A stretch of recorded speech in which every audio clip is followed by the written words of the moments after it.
Hello, সবাই কেমন আছো? আশা করছি সকলে ভালো আছো। তো আমি এখন অনেকটাই ভালো আছি। আমার যে ঘাটটা কেন ব্যথা করে মাঝে মাঝে বুঝি না। তো কালকে ওটি হয়েছে, আজকে আমি এখন মোটামুটি ভালোই আছি, হাঁটা চলা করতে পারছি, কোনো সমস্যা নেই সেরকম। একটু তো ব্যথা আছে না, তো ওইটুকু ব্যথা থাকবে, ওইটুকু ব্যাপার না। আর হচ্ছে তোমার কে যেন খুঁজতে আসছি। তো এখন মোটামুটি একটু ঠিক আছে, কিন্তু ডাক্তার আমাকে ছাড়লো না, কেন ছাড়লো না জানি না।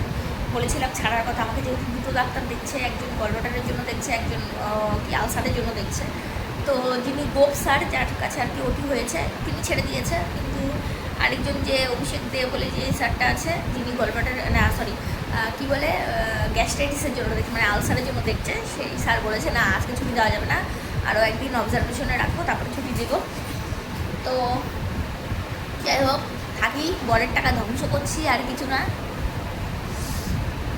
আহ, তাও তো আমার বর ধ্বংস করছে বলো। কিছু কিছু বর আছে যে বইয়ের পরে ধ্বংসই করে না।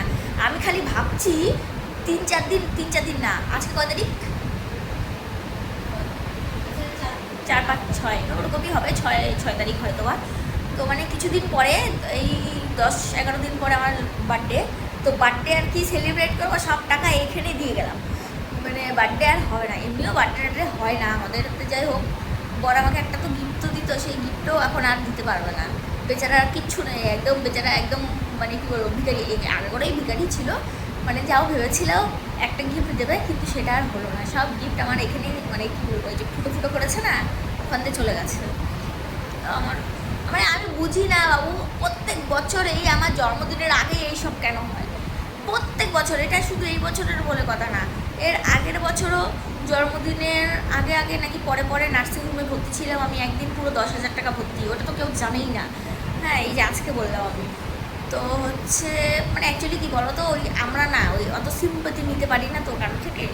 তো ওই ভর্তি হব বা এইটা ওইটা হবে, ফোন করে করে একে ওকে না জানানোটা আমার মনে হয় না, আমার মানে আমার কাছে ভালো লাগে না, কারণ সবাই কাজে ব্যস্ত থাকে।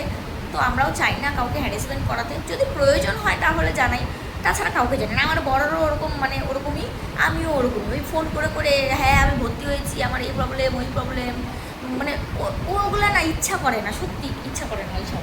তো এই জন্য অনেকেই জানে না, আমি যেহেতু ফেসবুকে ভিডিও টিডিও ছাড়ছি, অনেকে ফেসবুক থেকে জেনেছে যে আমি অ্যাডমিশন, কিন্তু আমার বর কাউকে বলেনি, বাড়ির লোকেই বলেনি।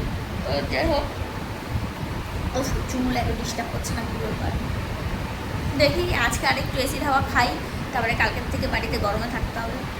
আর ডিউটি যাবো কবে থেকে জানি না, সিলাইটা কাটলেও যেতে পারবো কি না বলা মুশকিল, কারণ একদম ফুটো করেছে, 4টা ফুটো, তো এখানে একটা ফুটো করেছে বুকের মাঝখানে, আর পেটের এই সাইডে 2 সাইডে 2টা, আর নাভির মাঝখানে একটা। এবার নাভির মাঝখানে যেটা, ওটা নিয়ে আমার একটু সমস্যা, কারণ আমাদের তো জানোই প্যান্টটা শার্ট করতে হয়, এবার প্যান্টের মধ্যে বেল্ট লাগাতে হয়, এবার ঠিক ওই জায়গাটায় বেল্ট আমার থাকবে, প্যান্ট আর বেল্টটা থাকবে। এবার আমি চিন্তা করছি যে আমি ওখানে বেল্ট আর প্যান্টটা পরতে পারবো কি না, এটা নিয়ে একটু ডাউটে আছি আর কি, মানে ডিউটিটা যেতে পারবো কি না।